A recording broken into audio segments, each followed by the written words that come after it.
Welcome to the writer reads Fate in the Sun, Part 3. I turned my head slightly, following the sound. Whoever it was, they were awful quiet and fast. It took my eyes a little time to adjust to the shadows, and even then I might have missed him if he hadn't moved to bring the glouser up. I said, "Raise your hands."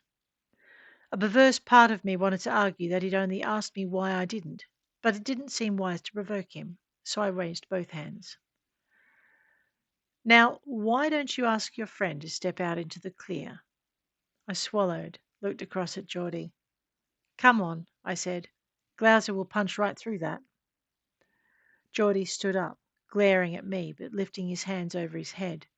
When he was standing beside me, other shapes moved in the shadows along the canyon walls. Since when had there been caves? I blinked. And where had the power come from?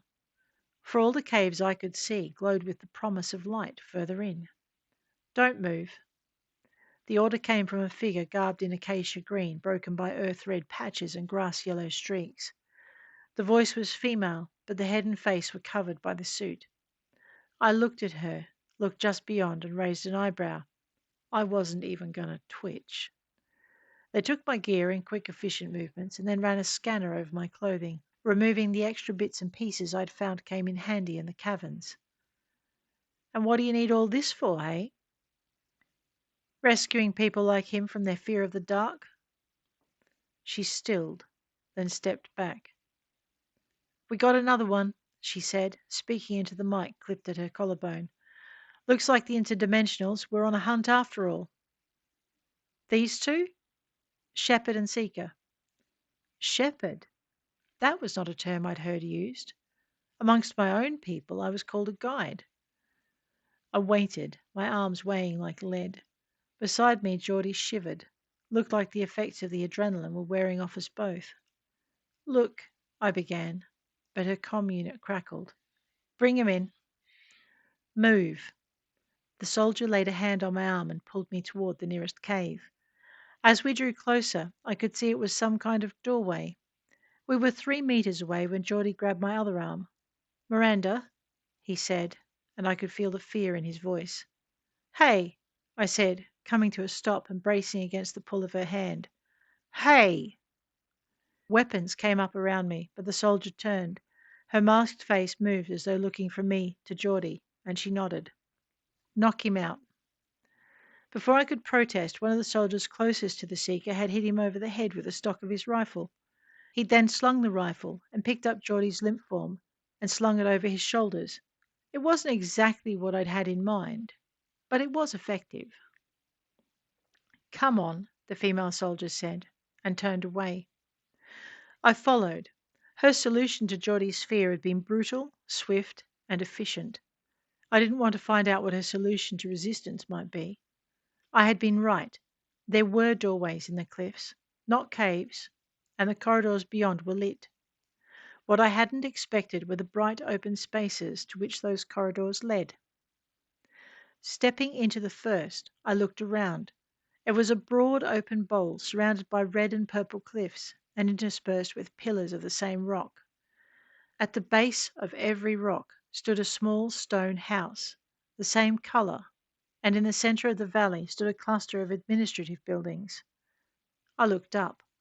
The sky arced overhead, and I frowned. What do you think? The soldiers had stopped with me, and their leader had turned her head toward me.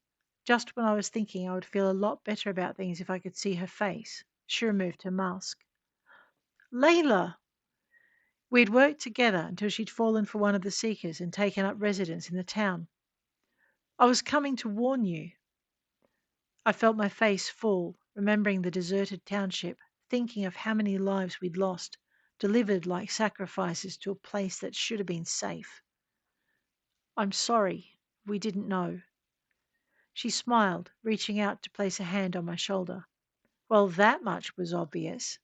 Anyway, we had some help.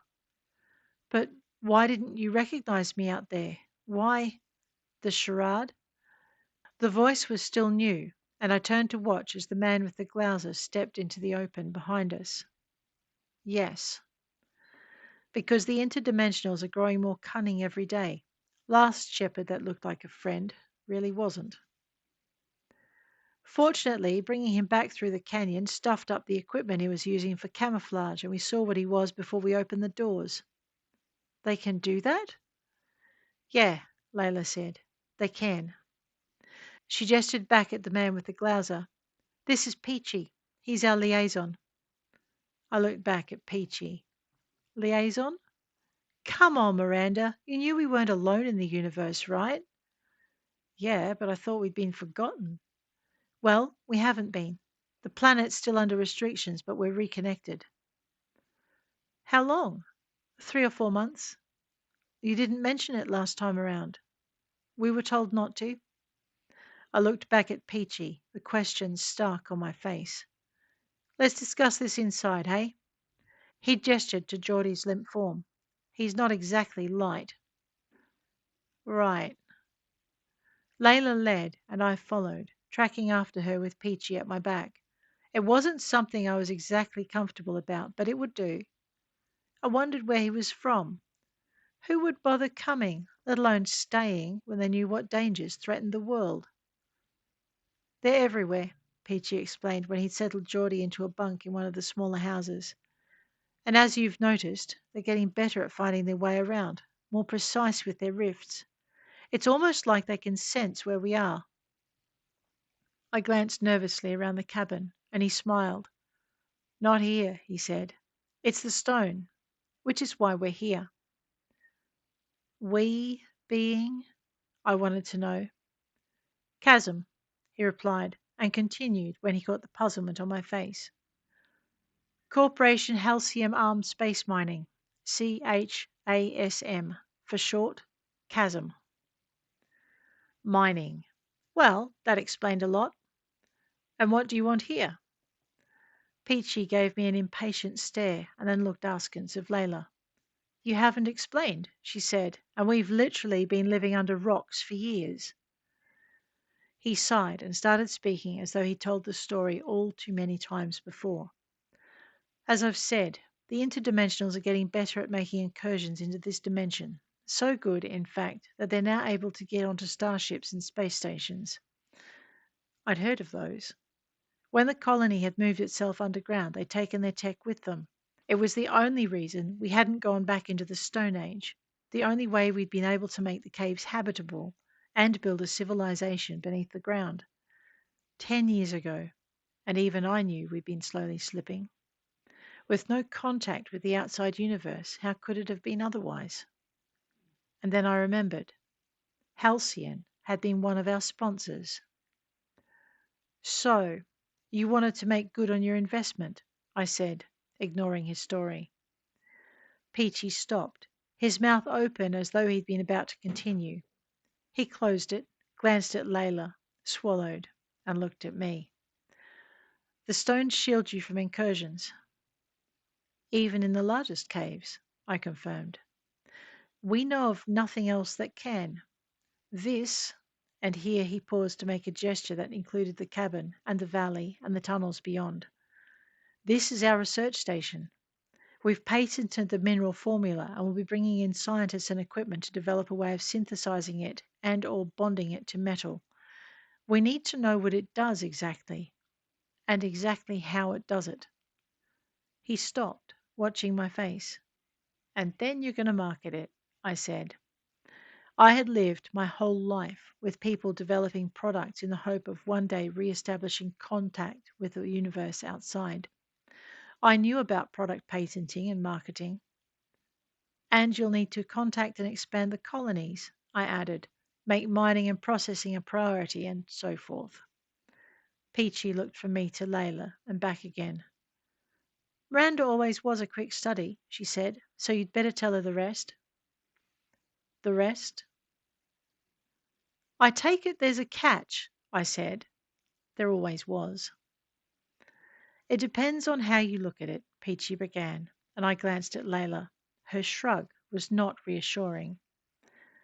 Cannon 5 is a corporation asset, he began, and I bit back the urge to argue. Cannon schmammon. They'd left us on our own for 10 years.